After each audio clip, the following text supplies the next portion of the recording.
दक्षिण सोलापुरातील 11, उत्तर सोलापूर व माळशिरस तालुक्यातील प्रत्येकी 9, अक्कलकोट तालुक्यातील 6, करमाळा तालुक्यातील 7 अशा एकूण 54 गावांच्या शिवारात अवैधरित्या हातभट्टीची निर्मिती होते, असे निरीक्षण राज्य उत्पादन शुल्क विभागाने नोंदविले आहे। हातभट्टी निर्मितीची गावे तथा तांडे आणि ती दारू अवैधरित्या विक्री होणाऱ्या गावांची ही यादी राज्य उत्पादन शुल्क व ग्रामीण पोलिसांकडे आहे। तरी देखील साधारणतः 20 वर्षांनंतर ही जिल्हा अद्याप हातभट्टी मुक्त झालेला नाही, हे विशेष।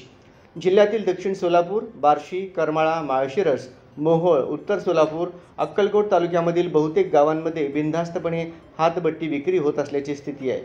अनेक सरपंच, ग्रामपंचायत सदस्यांनी स्थानिक पोलिसांना त्या संदर्भात वारंवार निवेदने देऊनही त्या गावांमधील अवैध हातभट्टी विक्री बंद झालेली नाही। पण मुळात ही हातभट्टी तयार करणारे लोक, पोलिसांना गुंगारा देऊन त्याची अवैधरित्या वाहतूक करणारे लोक कोण आहेत याचा शोध ना पोलिसांना ना राज्य उत्पादन शुल्क विभागाला घेता आला।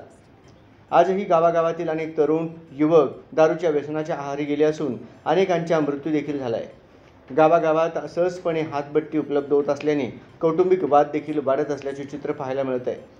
ग्रामीण पोलिसांचे ऑपरेशन परिवर्तन व राज्य उत्पादन शुल्क विभागाचे हातभट्टी मुक्त गाव अशा मोहिमा सुरू असतानाही या यंत्रणांना हातभट्टी बंद करण्याचा कायमचा ना उपाय सापडला ना त्याचे मूळ सापडले, अशीच वस्तुस्थिती आहे। दक्षिण सोलापुरातील मुळेगाव, तिल्लेहाळ, दोड्डी, ओळेवाडी, गोरप्पा, वडजी, शिवा पुढारी, सीताराम तांड्यासह बक्षी, परगाव व वरळे गाव येथे हातभट्टी तयार केली जाते।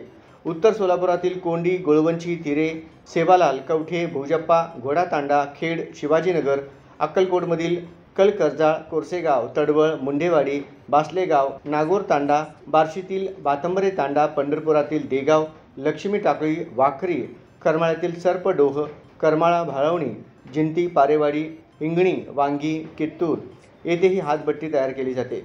मोहोळ तालुक्यातील बेगमपूर, भांबेवाडी, माळशिरसमधील कुरभावी, गुरसाळे, धर्मपुरी, चांदापुरी, चंद्रपुरी, विजोरी, चव्हाणवाडी, सवतगव्हाण, पारदीवस्ती, पिलीव यासह सांगोल्यातील पाचेगाव, खुर्द, हातीद, वाकी, शिवणे, महिम, चिकमहूद, महूद येथेही अवैधरित्या हातभट्टी तयार होत असल्याची माहिती पोलिसांनी यापूर्वी संकलित केली आहे।